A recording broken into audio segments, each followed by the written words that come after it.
nanggepin Gibran ya. Ini masalah Gibran ya, gitu. Kenapa baru pada ribut sekarang gitu loh ya, gitu.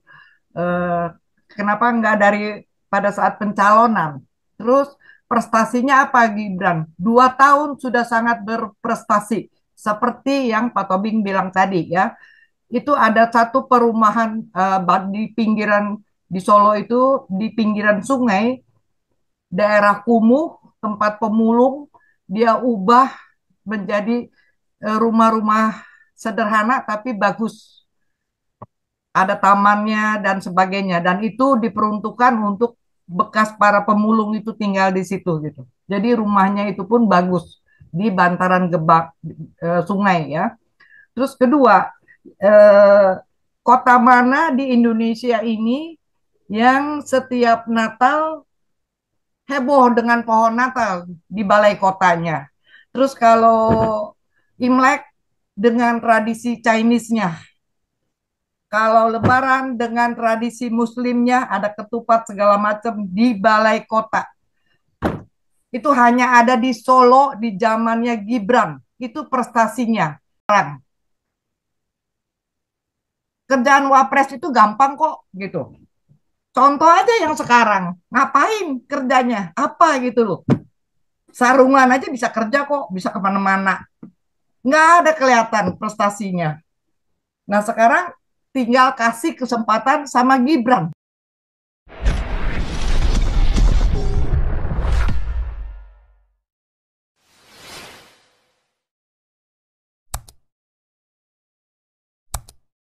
Pak Nati, saya Ya, jujur ya. itu ya. Saya nanggepin Ibu Dora dulu 5 menit, terus baru saya pertanyaan ke Pak Tobing ya. Oke, Pak Tobing, silakan. ya. Bu Dora jangan potong omongan saya ya. Nanti lama soalnya masih ada yang ngantri nih. Tadi kan Ya, nanggepin Gibran ya. Ini masalah Gibran ya, gitu. Kenapa baru pada ribut sekarang gitu loh ya, gitu. Eh, Kenapa nggak dari pada saat pencalonan?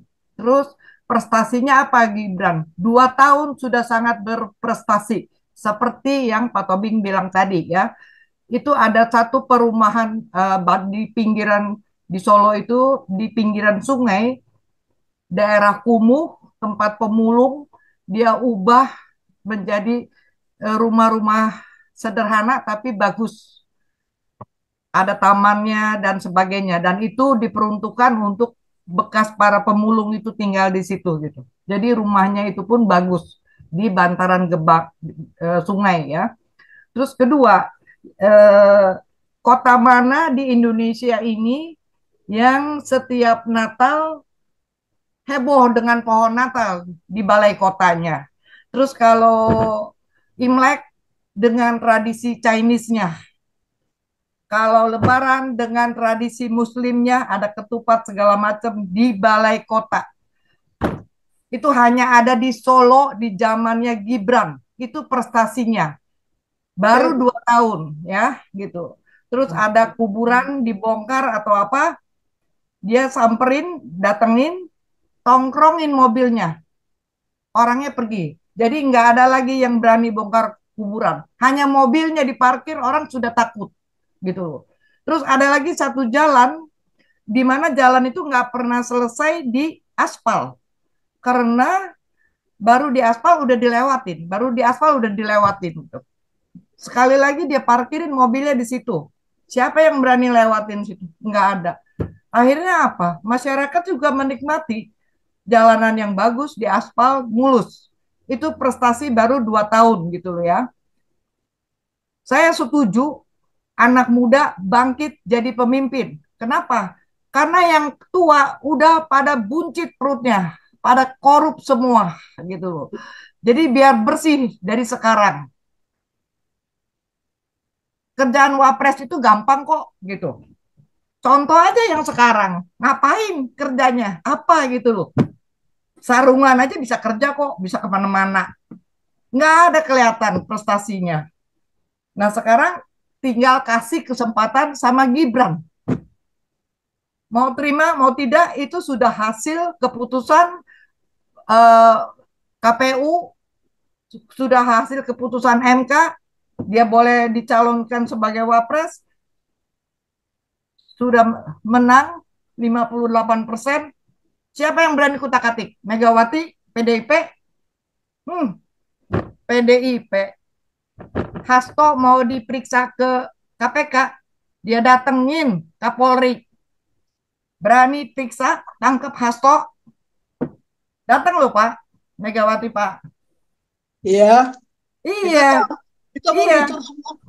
datang. Jadi lu mau apa gitu loh? Lu sendiri bener gitu. Bisa nunjuk tapi berbalik nunjuknya ke diri sendiri. Hasan Masiku itu kemana gitu loh? Sudah sampai bandara kok masih sekarang masih TPO, daftar pencarian orang. Nah itu prestasinya PDIP, barisan sakit hati gitu loh. Kok nggak legowo? Terima aja, kasih kesempatan yang muda. Kalau yang tua udah mikirin, hanya mikirnya duit, duit, duit, balas budi, balas budi, balas jasa. Nah sekarang giliran anak muda, mau sampai kapan Indonesia ini gitu loh. Udah itu cukup, jangan dikomentarin lagi. Saya mau ke Pak Tobing. Baik, Pak Pak, Elen. iya, Ya, PGN itu singkatan apa sih Pak? Patriot Garuda Nusantara. Oh, Jadi apa? Kan itu harus saya membangkitkan mereka. Apa artinya patriot? iya ya. Tadi Ya, pembukaannya sangat bagus Pak. loh, Walaupun nggak pakai itu banyak applause. Tidak pakai teks karena sudah nempel di otak Pak Tobing. iya, iya. Kenapa saya bisa menjadi darah dan daging saya? Keluar semua panggilan hati nurani itu kenapa? Karena saya hayati. Iya, Nah, dari hati. tadi komentarnya Bu Ellen itu benar. Tapi kenapa si Gibran bisa berbuat itu? Karena dia sekolahnya di Singapura. Ya, Saya ya ke Singapura itu mungkin ada 100 kali, biar tahu. Setiap hari di Bali, instrumen-instrumennya India dipamerkan. Setiap hari Natal, instrumennya eh, Natal dipamerkan. Jadi Singapura itu lebih Pancasilais. ya, Padahal ya. pemimpinnya ya tidak Islam, tidak Kristen. Loh, dia Pancasilais. Tapi kita kalah sama mereka. Itu karena dia sekolah di sana loh. Dia lihat kan, oh ini anak sekolah sekolah di Singapura. Pasti dia biar bagaimanapun tiap hari, tiap bulan, tiap apa dia lihat, itu masuk ke kepalanya. Makanya saya bilang, rekam jejak itu tidak ditentukan harus melalui jabatan yang bertingkat. Asalkan ada penasehatnya. Ya, Da, ya David tanpa mengabaikan penasehat, dia berdosa kan? Dia membunuh kan? Padahal dia yang disayang sama Tuhan. Diurapi sama Tuhan. Loh, kok bisa? Nah, jadi kita tidak bisa melihat keadaan sekarang. Keadaan sekarang. Waktu Pak, saya jadi apa? satu lagi Pak. Silakan. Yang ngantri banyak nih Pak. Satu Oke. lagi pertanyaan saya. Em, yang tadi sepertinya PDIP itu dia mengajukan apa keberatan ya, Ya. bahwa Gibran tidak boleh dilantik gitu ya. Nah, kalau menurut Pak Tobing, apakah dengan keberatannya si Banteng ini bisa Hmm. menggagalkan pencalonan apa pelantikannya si Gibran? Ya, pakai paradigma apa dia? Keputusan apa dia? Kenapa Ya, dulu PDIP juga yang menginisiasi ada iya, Mahkamah Konstitusi kan? iya, dia yang menginisiasi, iya betul. Nah, kemudian Munafik kenapa kan, munafik kan Pak? ya, kenapa diatur di undang-undangnya MK? Nah, Keputusan MK bersifat final dan mengikat. Ya, nggak bisa lagi karena tidak ada banding di MK. Ya salahnya sendiri. Nah, sekarang dia kecewa karena dia memilih Jokowi, ya kan? Sekarang dia kecewa, kan dia sendiri yang membesarkan Jokowi. Masalah pengkhianatan, saya beritahu, di mana, di negara mana yang tidak ada pengkhianat? Saya kasih tahu, di kerajaan Tuhan, di pemerintahan kerajaan Tuhan ada pengkhianat kok. Banyak lagi, bukan satu. Seperti berapa malaikat yang diturunkan ke bumi itu? Eh, kita nggak bisa. Nah, sekarang ya, situasi di Indonesia, founding fathers kita sudah menentukan bahwa Pancasila satu-satunya alat perekat. Siapa yang merobek-robek itu, dialah pengkhianat. Besok masih ada kesempatan ya, saya tampilkan bagaimana PGN berkiprah di negara Kesatuan Republik Indonesia. Tanpa ada duit, tanpa ada donasi. Mereka kerja sendiri. Loh, kan saya bilang tadi, aduh saya baru tahu bahwa kalian urunan sendiri. Coba, sedangkan ormas lain dibantu pemerintah, dia nggak ada bantuan dari pemerintah. Bukan berarti nggak bernegara. Makanya saya mau masuk di situ, saya bilang. Saya tahu. Loh, saya sampaikan karena saya masuk ke situ udah melalui analisa. Ini harus ada ormas ya yang mayoritas Muslim ya menjadi pembela negara. Karena banyak juga tidak pembela negara. Seperti PKS, enggak, dia tidak berajaskan Pancasila loh. Jangan salah. Jangan salah. Baca rekam jejaknya. Jadi para apa? Katanya langitan dari PKS. Lo tahu nggak? Saya dulu mengikuti semua itu. Tidak ada yang lolos dari saya. Karena itu kronologi ya. Seorang intelijen harus mencatat kejadian-kejadian yang telah lalu. Dari ini apa, dari ini apa. Makanya kita harus mengerti bagaimana ya mempengaruhi mereka. Dengan kekuatan. Tidak akan bisa. Karena kekuatan kita tidak sama dengan mereka. Jadi kalau Anda lemah, pura-pura Anda kuat. Tapi kuatnya bagaimana? Udah. Kekuatan itu kan macam-macam. Bukan hanya fisik. Kekuatan intelektual umpamanya. Jadi bagaimana kita bisa mempengaruhi? Itu kuncinya. Bagaimana kita bisa menginspirasi? Bagaimana kita bisa memotivasi? Memotivasi apa? Untuk mencapai satu tujuan.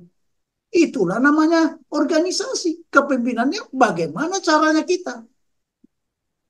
Loh, saya tadi mengingatkan pangan ya. Karena saya lihat kita akan krisis pangan. Itu udah berapa tahun yang lalu. 10 tahun yang lalu, tokoh-tokoh intelektual ya di belahan dunia sudah memikirkan bahwa kita akan krisis pangan, baru krisis energi, ya, baru krisis-krisis lainnya. Tapi kenapa pangan dulu ditaruh di atas? Nah itu harus dianalisa. Kita nggak pernah menganalisa. Ya, di buku kepemimpinan saya itu harus seorang negarawan harus menganalisa. Kemarin saya diminta bicara di kelompok-kelompok para pendeta, para apa yang tergabung di dalam Pulsgol, Pulgolspen. Saya bilang, Tuhan sudah memperingatkan kita nggak? Sudah. Hah? Tapi apa yang Anda kerjakan sebagai seorang pendeta, sebagai seorang gembala? Apa udah Anda analisa? Waspadalah, ada saatnya. Bangsa akan melawan bangsa. Kerajaan akan melawan kerajaan. Akan ada bencana alam, bencana kelaparan, dan wabah penyakit. Sekarang saya tanya pendeta, para pastor, para penatua, apa yang Anda lakukan kalau sudah diperingatkan Tuhan 2000 tahun yang lalu? Apa yang Anda lakukan? Sekarang saya tanya. Saya domba bertanya kepada Anda. Apa yang Bapak lakukan? Hanya khotbah, menyampaikan ayat Tuhan. Oh, bukan itu permintaan Tuhan. Bukan itu. Nah, yang begini-begini, waduh, saya bersyukur masuk tentara. Walaupun saya tidak disukai dulu. Bayangin saya pulang pakai Chevron, Taruna. Ayah saya masih tentara. Saya nggak diajak ngomong. Pergi saya dari rumah. Nggak tidur di rumah. pergi saya di rumah. Setelah dia pensiun, baru saya, dia udah pensiunnya. Oh enggak, dulu ada MPP. Ya dia MPP, saya udah pulang jadi Lenan 2. Orang lain bangga, ya teman-temannya lah, kan dia perwira, kelompok perwira bangga. Wah hebat anakmu itu begini-begini. Padahal saya nggak pernah banggakan. Ya tapi saya sujud sama orang tua, wajar. Nah tapi itulah saya bilang, belum tentu ya kemauan ayah kita, orang tua kita sesuai dengan keinginan kita. Enggak. Anak saya nggak bisa paksakan. Anak saya mau saya masukkan tentara, malah lari, nggak dari rumah dia lari. Kenapa? Dia takut karena dia tidur di asrama. Dia lihat bagaimana tentara tuh ditempelengin, diapain. Nggak mau dia jadi tentara. Mau saya masukkan taruna, malah lari dia nggak pulang. Coba. Ya saya nggak mau maksakan. Akhirnya saya pikir, oh dulu saya juga dipaksa ya saya jangan masuk tentara, saya masuk tentara. Saya paksa dia kan masuk tentara. Dia nggak mau, saya dipaksa kuliah. Ya sama aja lah. Ini hukum karma buat saya bilang. Tapi Tuhan mengarunia saya dikasih anak orang. Nah kebetulan dia mau masuk tentara. Kalau aku papa ya Jaya masuk tentara. Pokoknya saya siap. Oke, kita lihat. Mari kita mulai. Nah, jadi begitulah ya Bu Ellen, tidak semua Ya. kita Ya, bisa memaksa kuda ya ke sungai, tapi tidak bisa kita paksa dia untuk minum air. Itu filosofi. Ya, Terima baiklah. kasih Pak ya. Apalagi Edi. ada yang mau Jadi tanya? Pak Jenderal, Pak Oke, SK ada ada. Pak SK nih.